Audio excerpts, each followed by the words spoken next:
It is 6 o'clock, and I call the July 11th, 2023 City Commission meeting to order. City Clerk, please call the roll. Mayor Hassel. Here. Commissioner Butler. Here. Commissioner Mata. Here. Commissioner Morse. Present. Mayor, we have 4 commissioners present. The quorum of 3 has been met. All right, please join me in the Pledge of Allegiance. I pledge allegiance to the flag of the United States of America and to the republic for which it stands, one nation, under God, indivisible, with liberty and justice for all.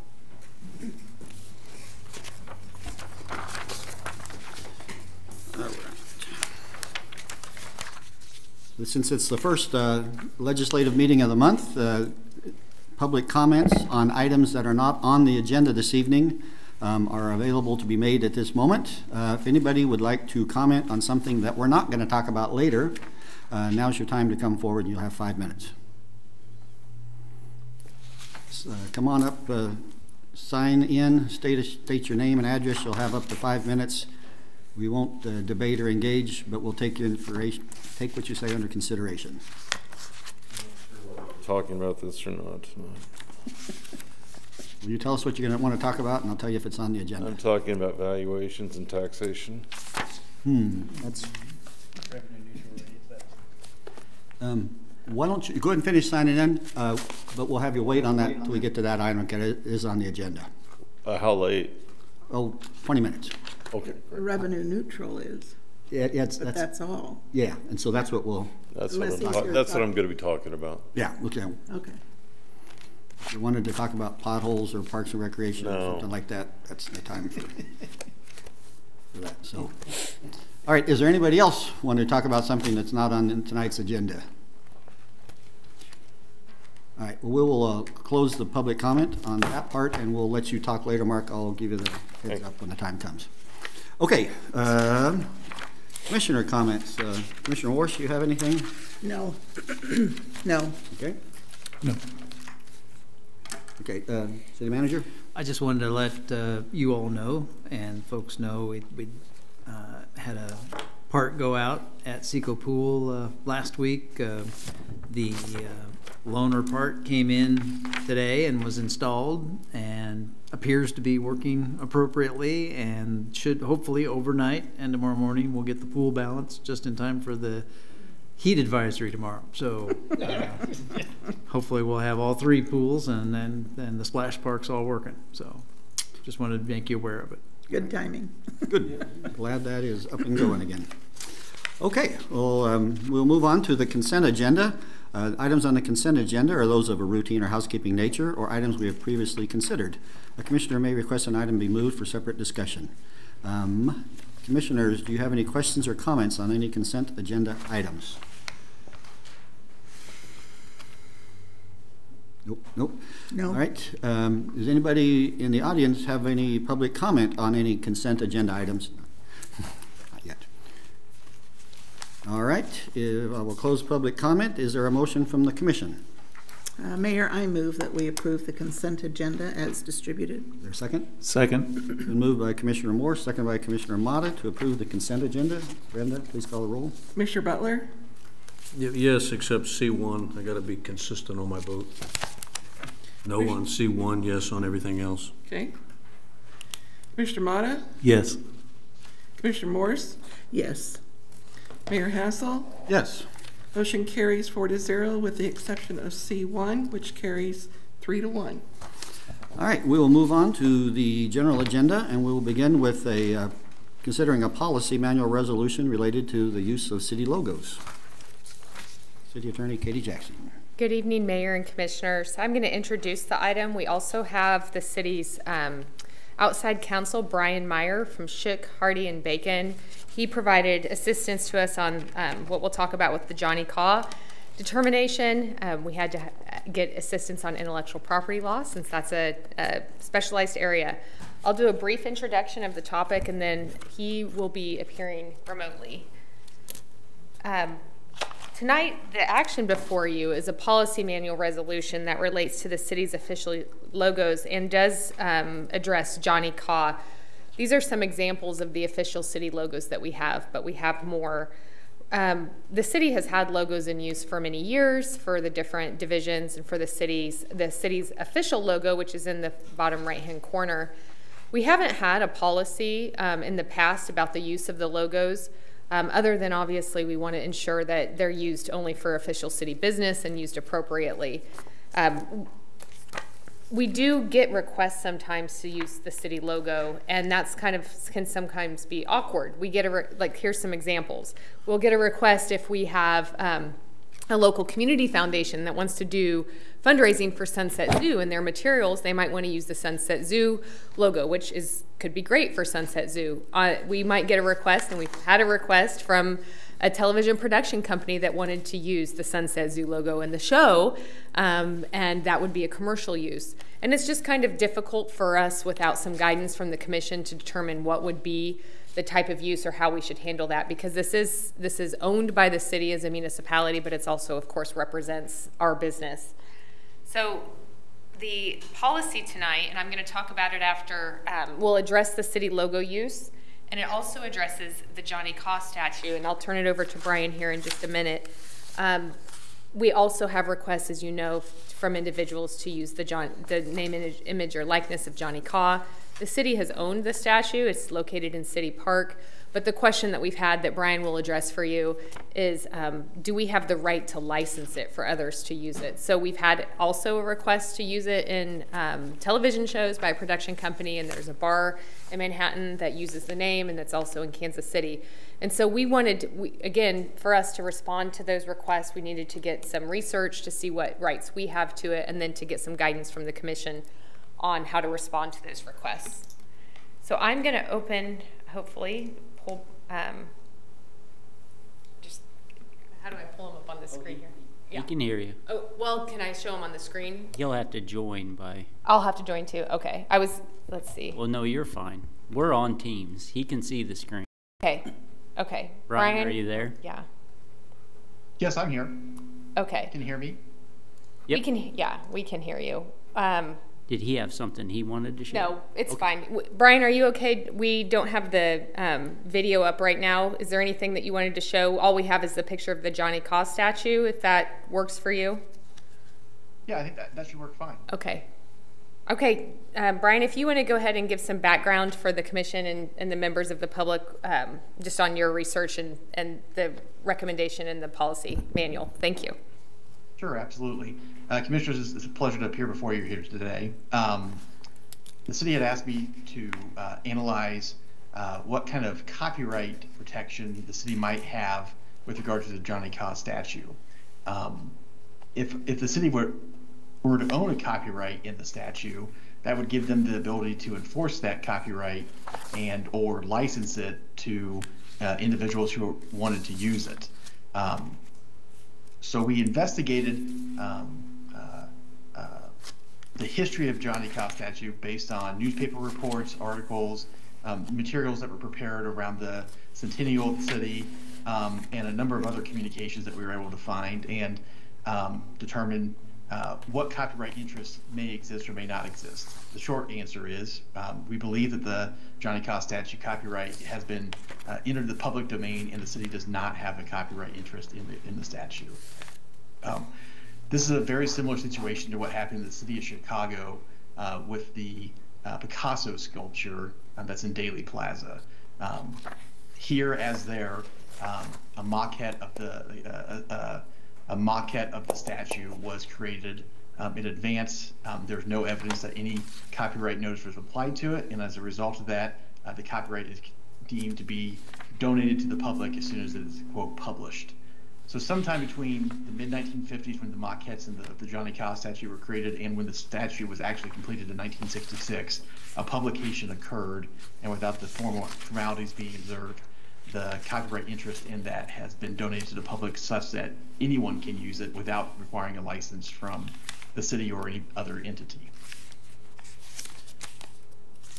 That's kind of cutting to the chase. I'm happy to answer any questions that the city or any members of the public might have, but Katie, that's all I had to say on this. Commissioners, do you have any questions? No, I read, the packet had all the details of the various things, and so it makes sense to me. So I don't have any questions. Are there Appreciate any, the work on that. are there any other images or whatever in the city that are like Johnny Kaw? Do we have that are in the public domain? We did not have Brian weigh in and analyze other landmarks. The other one, though, that is we're commonly asked about are the Manhattan letters. We have not done an official legal review of that, but based upon this evaluation, it's probably a similar outcome because both Johnny Kaw and the Manhattan letters have a similar, they've been established similarly, where there was a partnership with other organizations that installed, in that case, that installed the letters, have taken care of the letters. And the city has not done anything over the years to protect the image. You see it sometimes. There's an image of the hill with the Manhattan letters. I'm not saying that that's a conclusive opinion, that it's in the public domain, which is why we haven't included that in this policy manual resolution. That's something that we can do. But that is the only other landmark that we, at least that I'm aware that city staff has been asked about in terms of using the likeness of it. If there's something else the commission wants us to look into, then we would send that information to the law firm to have it evaluated. Okay, thank you. If somebody else wanted to lay claim to Johnny Kaw, they would have to somehow come up with information that he couldn't find that would bolster their opinion that somebody else would have some rights to it. But they would have to have, something more and different. They would have to come up with something new and different that he wasn't able to look at to try to determine some other kind of ownership, right? I'll turn it over to Brian in just a sec, but we did only evaluate what the city's ownership of this would be, and that's the focus. And in our policy manual resolution, it says the city's position is that the city has no ownership over it, but your question goes a little further than that, and I'll let Brian respond to that. Sure. I think you're right on. I think the answer would be that person who wanted to assert some sort of ownership of the copyright would have to find additional evidence that we were unable to find when we reviewed all the documents. Specifically, they need to find that they had taken affirmative steps to put the public on notice that they were the owner and have always maintained a limit on who could access the Johnny Kaw statue for pictures or drawings or any other type of quote-unquote copy. If they haven't limited access to it, which seems very unlikely since it's in the city park and it's open to the public, most likely it would be an impossible burden for them to meet to claim ownership of it. Very good. That's what we need to know. Right. I'll wrap up with just going over the policy, but before I do, we did provide, I wanted to thank Commissioner Butler and the Johnny Kaw group that actually gathered a lot of information from the Historical Society. That was all provided to the attorney, and that was really helpful. So I wanted to thank them for that because that certainly helped our research to have that work done. Just to summarize again, the policy manual resolution, if adopted, it would give guidance to the city administration that our logos, it confirms what we already are following, which is that our logos are official to the city, that they that we want to protect the use of our logos. The city manager's office can give permission to another entity by contract to use our logo. Like I said, that sometimes happens with fundraising. Other instances that we've done that by contract in the past has been if we work with a design or construction company on a project that our logo, they might use that in some of their materials. So we would continue to do those things as appropriate. If someone does request commercial third-party use, so if it is a production company or something along those lines, the city manager would have the authority to approve that and assess a fee. Although he can do that within his authority, I would assume that, if he has any concerns or questions about that, he would test the temperature of the commission on that. But that does make it clear that we can, if in terms of the official logos, that there is an ability to contract for that if there's interest from a third party. And then the final thing in there that we covered with Brian is that it does state that the Johnny Kaw is in the public domain. That is not essential to this policy in the sense that it's kind of outside the scope of the logo. The reason, though, it is in here is because we do get questions from city staff. The commission gets questions on Johnny Kaw, and we wanted to have there be some official documentation that was the city's position on it so that we could refer anyone who wants to use Johnny Kaw to that. So it's really for the public information about Johnny Kaw. because it's in the public domain, as we've talked about, there would be no fee to the city for any third-party use. This is the action before you tonight.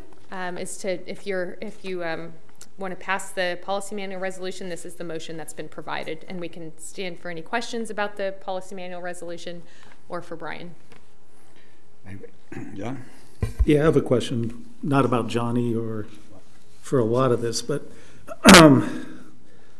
and I don't know if it's really this policy or some other policy, but how do we designate an official city logo?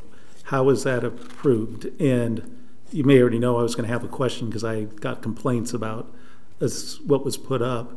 And I know a lot of companies really regulate what goes out on social media, have approval processes, may even regulate what's on the signature line of employees to make sure that that's done. So, and when I got complaints about this, they're saying, did you approve this? And I said, well, we don't approve it. We did a flag thing that was a contest and we were involved with that. But we're not involved in the day-to-day.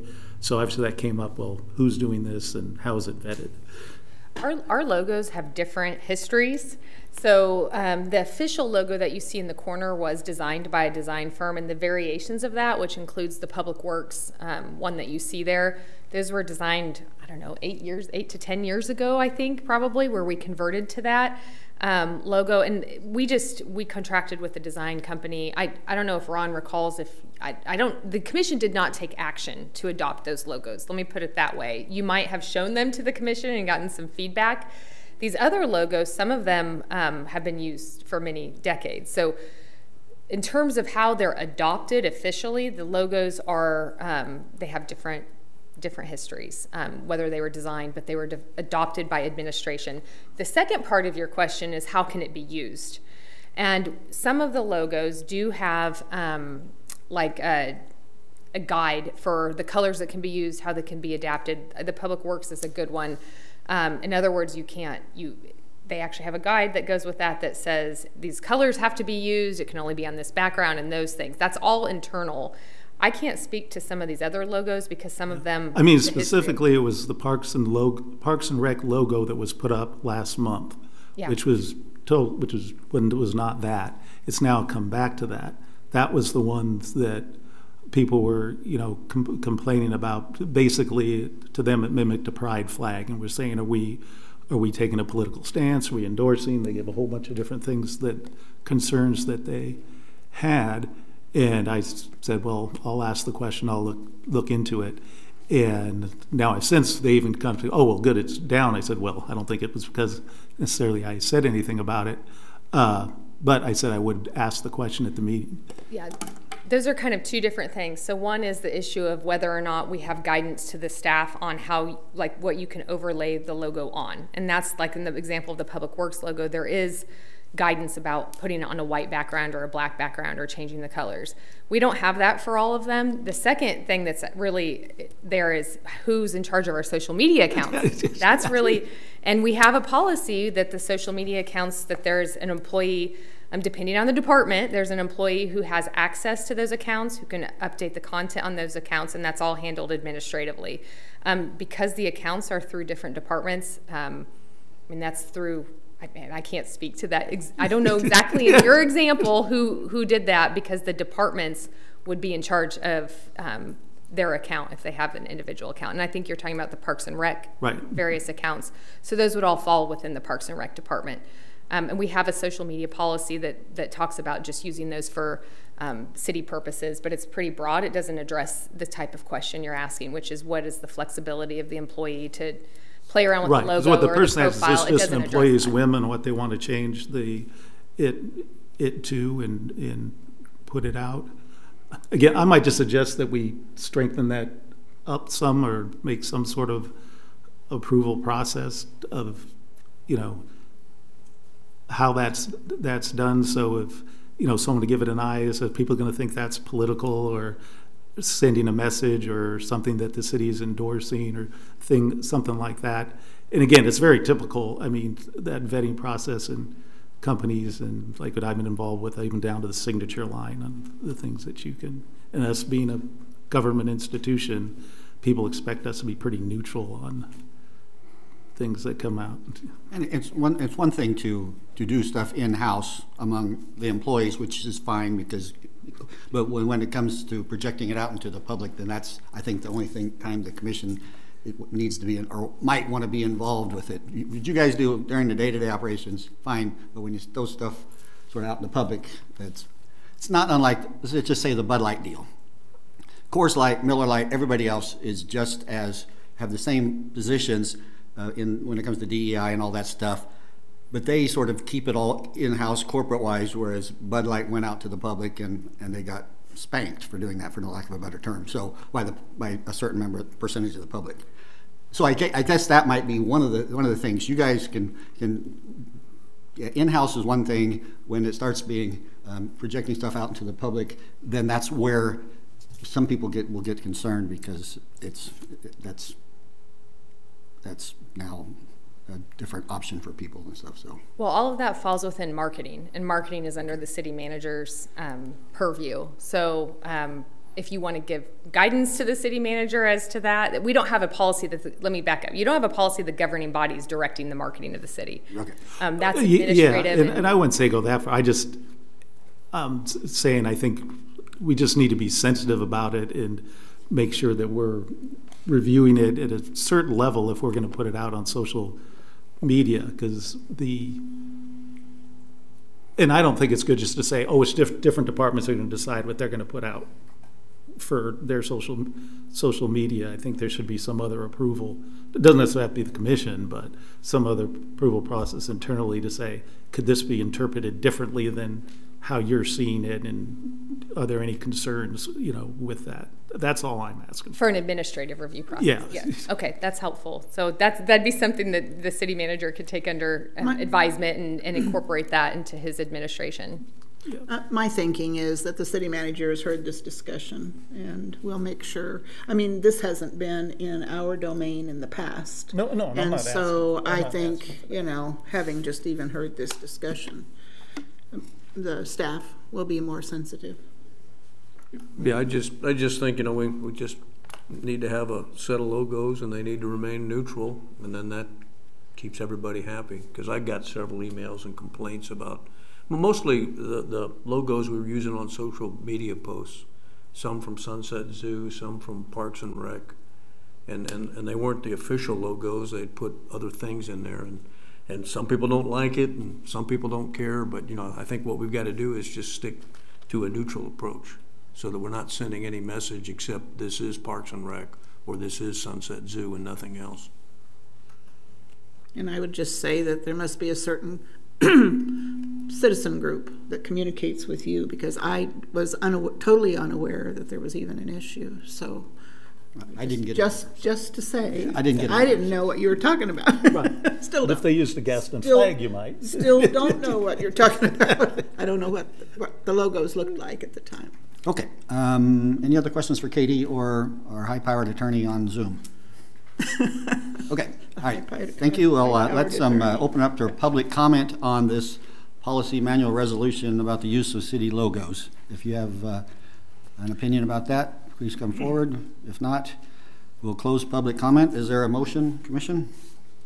Mayor, I move that we approve the policy manual resolution 071123-D related to the use of city logos and Johnny Kaw's image and likeness. There a second? Okay, it's been moved by Commissioner Morse, seconded by Commissioner Butler. Please call the roll. Commissioner Motta? Yes.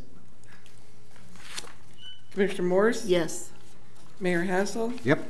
Commissioner Butler? Yes. Motion carries 4-0. All right, we will move on to the second and last item, which is a resolution regarding the city's intent to levy a property tax exceeding the revenue neutral rate and setting a public hearing date.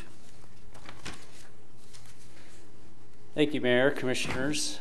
Just a quick reminder, we are required by the state of Kansas to submit a revenue neutral rate to Riley County by July 20th.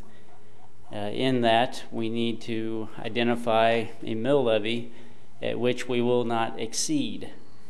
That doesn't mean the mill levy can't come down or be adjusted over the next 2 months. We won't adopt our budget until September, but per the state statute, we have to provide the county the rate. Last time we got together, we talked about we are currently at 52 mills. You gave us direct 52.154 mills. You gave us direction to drop that to 50.47 mills as the revenue neutral rate. Just again for your education and reminder, we will also publish a budgeted amount with a mill levy later in August, and we'll have public hearings on both the revenue neutral rate and the published mill levy in September. It's kind of a convoluted process now. Go ahead. But you mentioned the number, but that number was derived because the commission gave you direction for a 6%. Correct. No more than a 6% dollar increase in taxes at the last meeting, which was published in the memo. Yes. And it was available to the press. Yes. We've kept that at 6%. We showed you an average between Riley County and Pot County at 9.5% growth. We dropped that to 6%. And that's an equivalency of the 50.47 mills. It's a resolution for your consideration this evening. Once passed, staff will fill out the appropriate forms and submit those to the county. That is what they will go out to the public and share with them as the revenue neutral rate. It's an indication that we will exceed revenue we received last year, and you've established a mill levy at roughly 6% over in terms of valuation growth that we're going to capture for next year. Any questions on the resolution? No PowerPoints or graphs or anything? It's all pretty simple. Okay. We're notifying the county of 50.47. It's a reduction from last year of 52.154. And again, it's a published rate that we can't exceed, but you can continue to talk for the next 2 months on where you want to land when you actually adopt a budget in September. Okay, any questions for Jason? So you know, a lot of people read that Mercury article and came to the conclusion they were going to get almost a 10% tax increase, and I talked to a number of people today about that.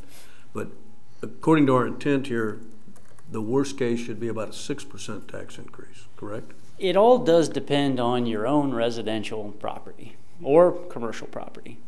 Some of the average that we were given by both Riley County and Pot County, of which the city of Manhattan is in, is 9.5%, which would suggest there are properties that are above that and there are properties that are below that. But on average, by moving this down to 50.47, we're looking at 6% growth that the commission, the city, is trying to absorb into its budget. When you look at the costs across our budget, inflation has hit everywhere.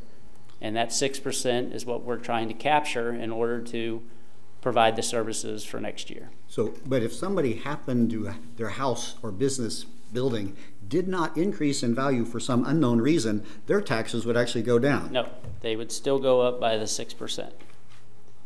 No, not if their valuation. Not if the value, No, I'm sorry. the valuations stayed the same. I Mill levy went yep, down. Yep. They're paying less money. Mill levy goes down and the valuation stays the same. You're correct. But yeah, Less but tax. since nobody's valuation Highly stayed the unlikely, same. but there are some commercial properties that could fall into that category. Residentially, I think Riley County's been fairly upfront with that. Their increases were a range at the end of last year. They combined both commercial, residential, and all the other valuations to come up with their roughly 9.9% increase in valuation. Pot County's was about 5. It averaged to 9.5 for the city of Manhattan.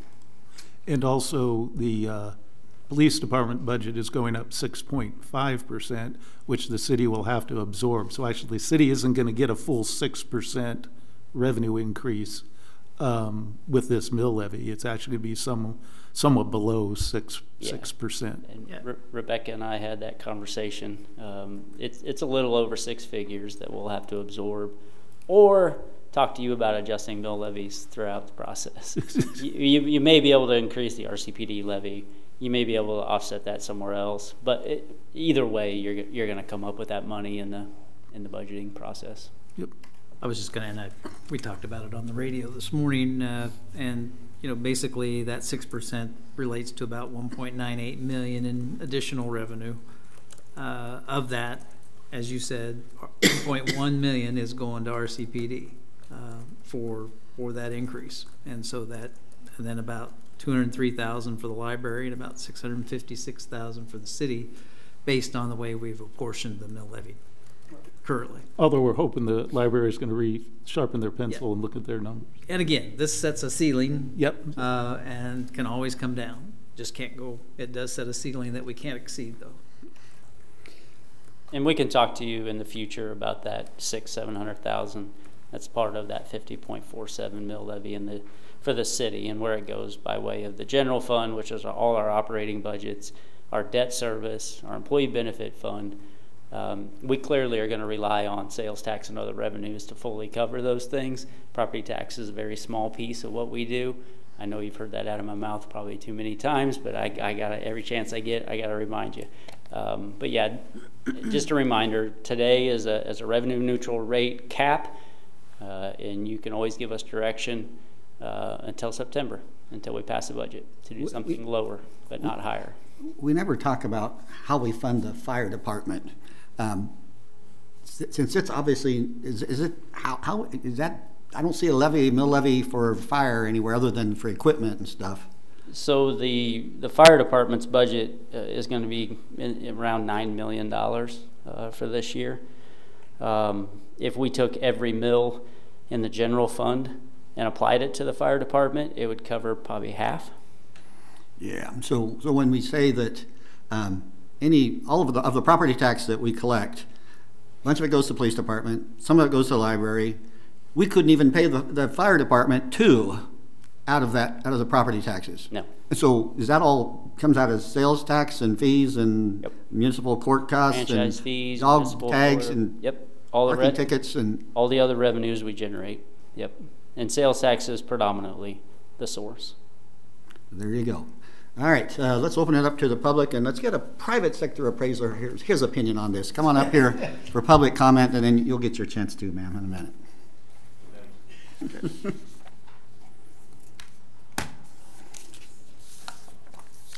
I can make it to the podium. Pick one microphone and stay in front of it, please. I will.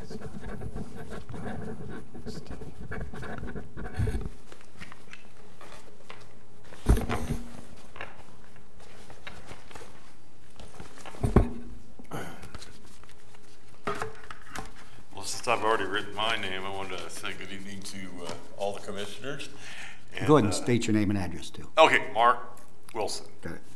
Mark E. Wilson, if you want my middle initial. But I've been a resident of Manhattan for about 32 years. And my wife started an appraisal company in 1993, so we're going on our 30th year of being appraisers, state certified appraisers in Manhattan. And I'm a residential certified appraiser, and my wife is a general certified appraiser. And in her respect, she was the president of the appraisal board, first woman president ever of the Kansas State Appraisal Board. So I've been to a lot of major, national meetings with her about appraisals. USPAP is our Bible, that kind of thing. But that's really not, my credentials are basically, I have done a lot of appraisals over the years. And I have found that this last year has been a bit of a shock to everybody. And what's happening in 2023 is I don't know we have no inventory in the city of Manhattan. If you have a house to sell, it normally sells pretty quickly if it's in good condition. And if it's not, they'll flip it. Somebody will buy it and flip it. I don't know where they're coming up with the money. Last year, in May, the interest rates were about 3.5%. Then they started going up. Now they're 7.5%. So that's 4 percentage points in the interest rates alone. And I'm sure all of you guys know these things, but I have to say, people who own higher priced homes in this town, or builders building higher priced homes in this town, anywhere from like 500 to 700 or 800,000, they either don't do it or they're holding on to wait till the rates come back down, where it's a better property, value to a buyer. I know we've had a lot of people from out of town come in and buy. I've seen a lot of cash sales on properties. I've seen properties where people have to put maybe half their savings in so they can have an affordable monthly payment. And they pull money from all sorts of places. Actually, I'm concerned about Manhattan. I really am. I love this city, and I love what it has to offer. But I'm a property owner here. My house is going to be $10,000 to $11,000 in taxes next year. I tried to make this a little bit personal to the commissioners so we can understand. Mayor Hattasol, of all the commissioners, you're going to be paying a lot more taxes next year. You own a commercial property, and you own a house, and you own land, which is not, I don't think that's overtaxed, but you do. Mr. Butler, you own a house, and you're paying, you know how much more you're paying. And Mr. Batta, you the same way. Both of you went up substantially from last year. Anywhere from 12 to 17% is what we're looking for. So here's what's happening. We have a lot of people competing for the same buyer. A couple of years ago, two multi-list committee or services came together. So now we have real estate agents from Junction City working the Manhattan market, and the Manhattan realtors working the Junction City market. You got 25 seconds left, so talk fast. Oh, okay. Well, wow. Okay, I guess I picked the wrong night to come. Anyway, I just did, this revenue neutral would be great. It's all I could ask for. And maybe something below that. But with these valuations going up, this hasn't happened for the 30 years that I've been an appraiser. So you can come back next week. We'll have some more discussion. Okay. We're open. So thank you very much. Thank you. All right. If somebody else want to comment on this? Are you with him? I can. No. If you'd like to comment, come up, sign your name, tell us who you are. You'll have 5 minutes too.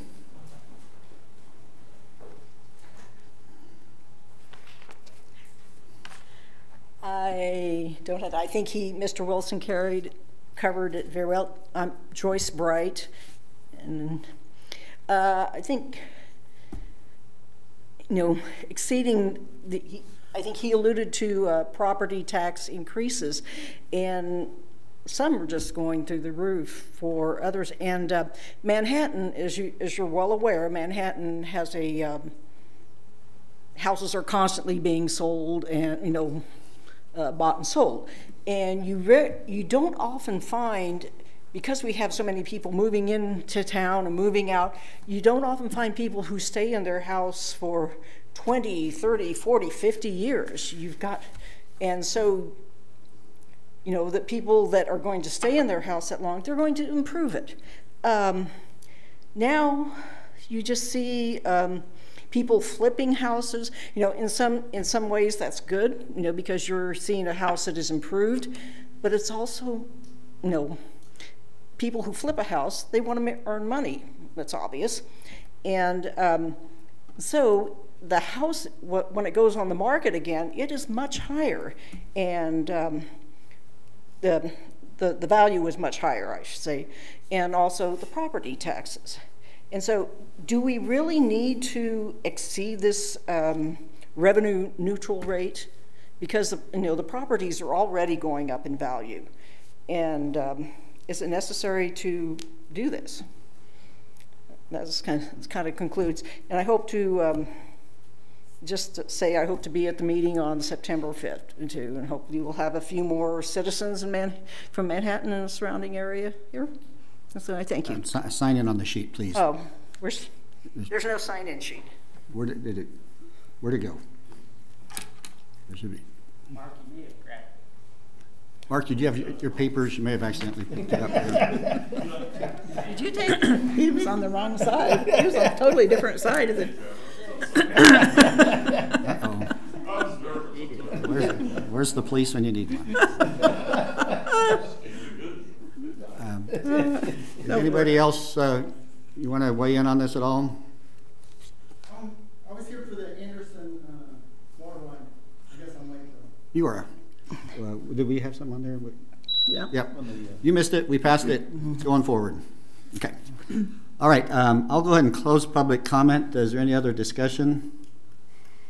Yeah, just so we can put it out there, if we were to do the revenue neutral rate, what's the mill levy? 47 and point something? Yeah, it's in the memo, but it was 47. There's a different process if we do that as well, which means we would really have to scramble and adopt a budget next month. Yeah, I understand. We've agreed to, but the point that public needs to know is, okay, we've got this set at a max of 50. If we went with the revenue neutral rate, it'd be 47. So you get about 3 mil difference. And in order to do that, we would have to chop a good amount of money out of the city budget. And what would that entail? We've cut, well, I don't know if cut's the right word. If you were staying at 52.145, it would generate 1.2 million more in revenue. And you've seen our capital improvements. You've seen the challenges we've had in the past, just funding operations. Inflation's real. It's impacting us everywhere. Wages, cost of goods, anything we're buying, servicing, the facilities and our operations. It's why we always mix in the conversation with sales tax, because we're so heavily reliant on sales tax. The staff is not, really struggling with going down to 50.4 because sales tax are going to be there, and they have been. Right. And it's not a time to just hold on to mill levies, as we were trying to do in 2015 through 2020. But here of late, sales tax, probably primarily due to inflation, have generated more revenue. So we're going to use that revenue to operate. We're acknowledging the $1.2 million leaving on the table by reducing this mill levy. You reduce it any more, it cuts more into that general fund cash balance, which there's strategies there on how we want to proceed. It's more than just next year. We got to talk about the next 3 and 5 with revenues and expenses. So long-winded answer to your question, but yes, you're leaving $1.2 million on the table. Every mill that you cut is another $700,000 of revenue. I would just add to that discussion. I think the key part about not adopting a revenue neutral rate, which basically says you're going to live with the same amount of revenue. I mean, that's it. You're not going to get any more revenue in property taxes anyway from that standpoint. So as an example, there were almost $7.3 million worth of new construction and new improvements. Property that's never been on the tax rolls.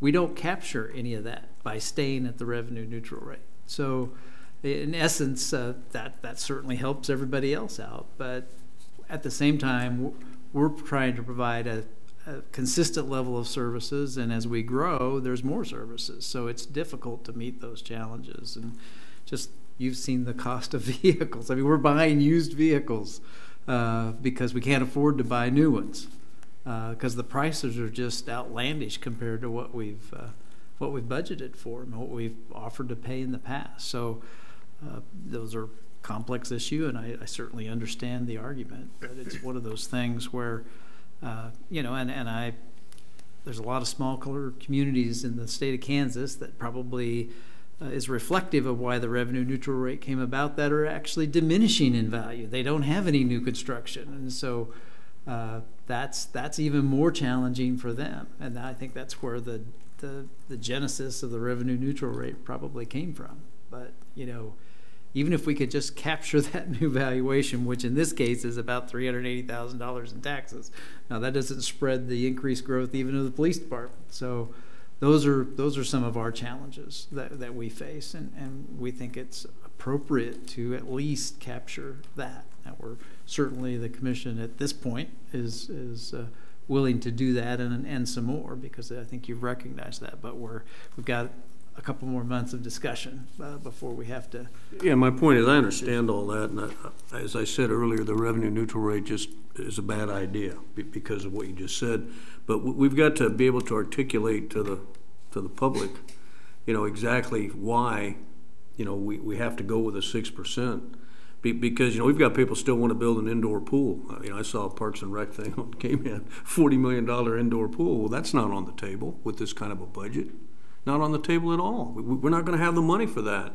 And if we were to cut this, you know, closer to the revenue neutral rate, there would be some serious things the city would have to stop doing. And I don't think people are willing to accept that.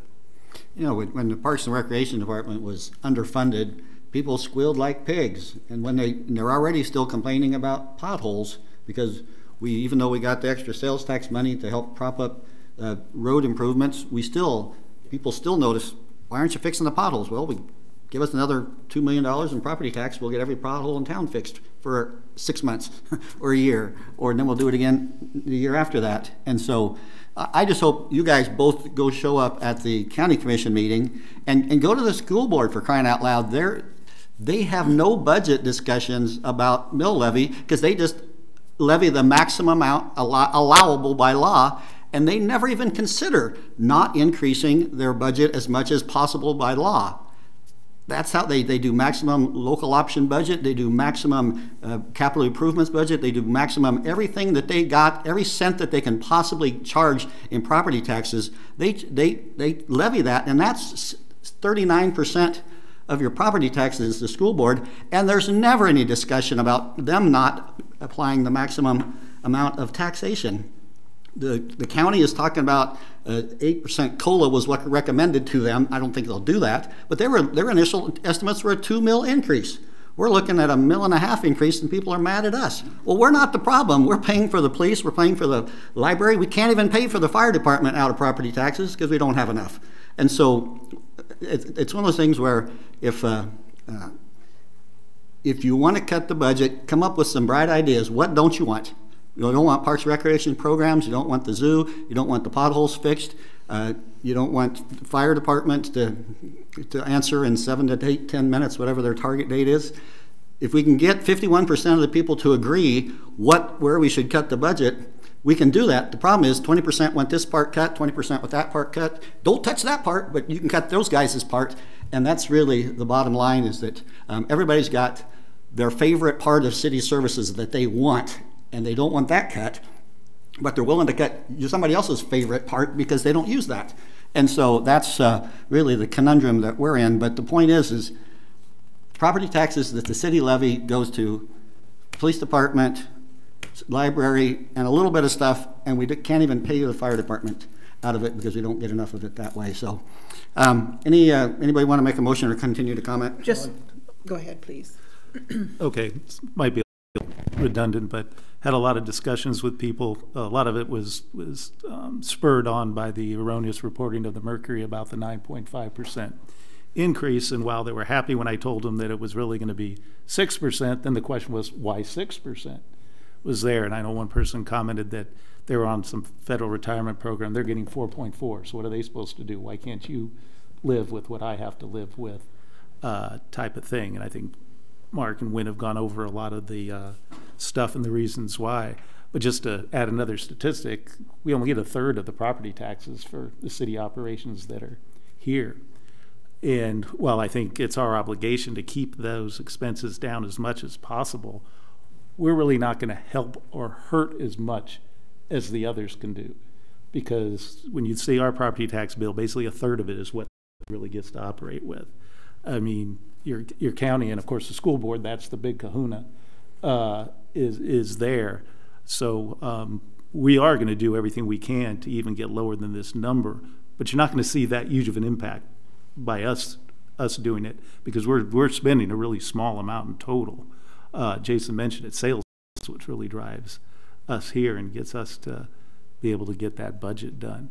So that's, you know, again, that doesn't let us off the hook. We still need to get down as much as we can, but we can only have a certain amount of impact to that total tax bill. And that's the thing, we have to make Manhattan attractive enough that people want to come here, hang out, spend a bunch of money, generate a bunch of sales tax, and hang out here as long as we can, because that's really what props up so much of the city operations budget is that sales tax. So yeah, I think the city has been very frugal in some ways. The overall computer system here at the city is still an AS400 that I'm not even sure is being supported by the company anymore. That's on our plate in this next year.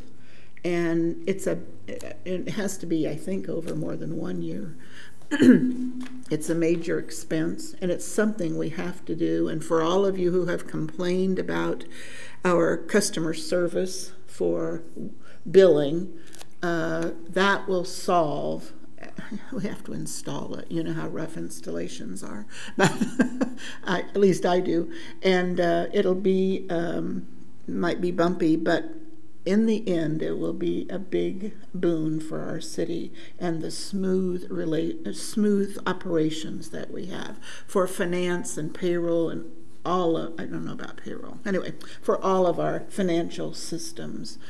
And so I feel like it's the responsible thing to support that. I also just want to call attention to the last 9 years of the North Campus Corridor and how we have steadily, and if you look how many road construction projects we've had, and someday, that's part of our economic development.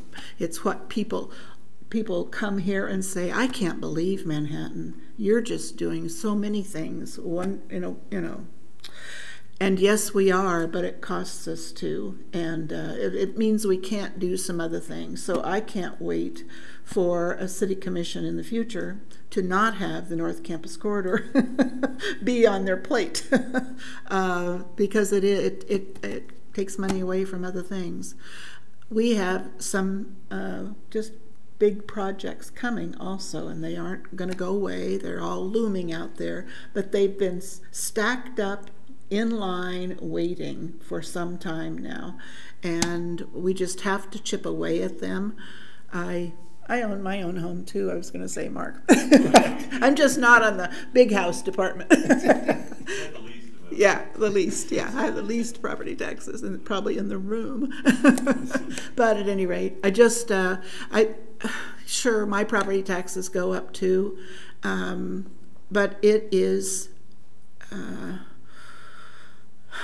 I think they're going up everywhere. Inflation and the cost of houses, and as long as the legislature has the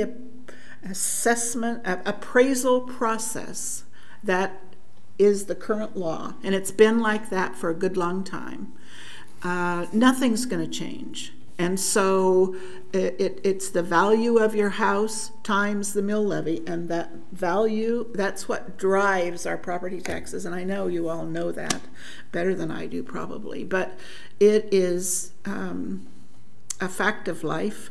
And I know there are different segments of the community that get raises at different times than others, and it's hard to just make a rule. We should not do that necessarily either, but K-State employees, like other state employees, are getting a 5% increase, and there have been so many years in the past where they got nothing, and a bunch of them drive in too, and it's just, It's not Manhattan anymore. This is a region, and people are choosing where to live, how far to drive, how much is gas, how much is our vehicles. Those are all judgments that individual people make, and I'm eager for us to solve some of our housing problems. Affordable housing I'm interested in, especially for the lower income people. I don't mean giving it away, but just having the opportunity to have a house. And but anyway, just to say that I do think that at this point it's the right thing to do to pass this revenue neutral piece. And I can't imagine a community like Manhattan. If you've noticed, you know, Topeka has, I take the Topeka paper and the Kansas City paper, but Topeka has held their mill levy down for a lot of years. And this year, their economic development people are pushing the heck out of them right now. Go Topeka is, they've been pushing them for several years. But the city manager there has just hired 34 new employees. And that just knocked me over, you know, just, I can't imagine us ever hiring 34. You know, we're lucky if we get 3 a year, 3 new employees a year, 5 maybe. But so it's incremental. With regard to the police budget, I feel like we have to support that. In the Kansas City paper, there's a lot of talk about the number of homicides that are going up, the amount of drugs, and I think fentanyl is an issue, and I don't see this as a time to be cutting the police budget. We all feel pretty secure here. Maybe there's an occasional flare-up with Fake Patty's Day or something, but for the most part, we feel secure in our homes and in our community. And that's what we need, is that level of satisfaction and level of low crime. Manhattan's crime is lower than the state of Kansas statewide. And a lot lower than the nation. So I think we are in a rocking chair kind of a place, maybe. And our people are pretty satisfied, despite I feel like the few that we hear from that are really unhappy. So that's enough. I just wanted to weigh in. Thanks. Okay, I move we approve resolution number 071123C regarding the governing body's intent to levy a 2024 property tax exceeding the revenue neutral rate with a proposed maximum mill levy of 50.470 mills and setting a public hearing related thereto on September 5th, 2023 at 6 p.m. 24. City Hall. It says 24. It should be 23. It's 3. Okay, sorry. Go ahead. September 5th. At City Hall, 1101 Poyntz Avenue, Manhattan, Kansas. Second. All right, it's been moved by Commissioner Butler, seconded by Commissioner Mata to approve the motion. Please call the roll. Commissioner Morse? Yes. Mayor Hassel? Yes. Commissioner Butler? Yes. Commissioner Mata? Yes. Motion carries 4-0. I was wrong. You can't come back next week and comment on it. It's not open. Won't be on the agenda next week. And we only have open comment on the first meeting of the month. So come back the first Tuesday in August, and you'll have 5 minutes to finish what you wanted to talk about. Well, that's on items that aren't on the agenda. If you want to wait till September, wait till September. But if you want to bend our ear before September, you'll have a chance the first Tuesday in August. And we'll have budget works. Yeah, and there's budget work sessions along the way here too. So watch a reliable source of news for the time and place for that. So all right, is there a motion to adjourn? I move to adjourn the July 11th, 2023 City Commission meeting. Is there a second? Second. It's been moved and seconded to adjourn. Please call the roll. Mayor Hassel? Yes. Commissioner Butler? Yes. Commissioner Mata? Yes. Commissioner Morse? Yes. Motion carries 4-0. All right, meeting adjourned. See you next week.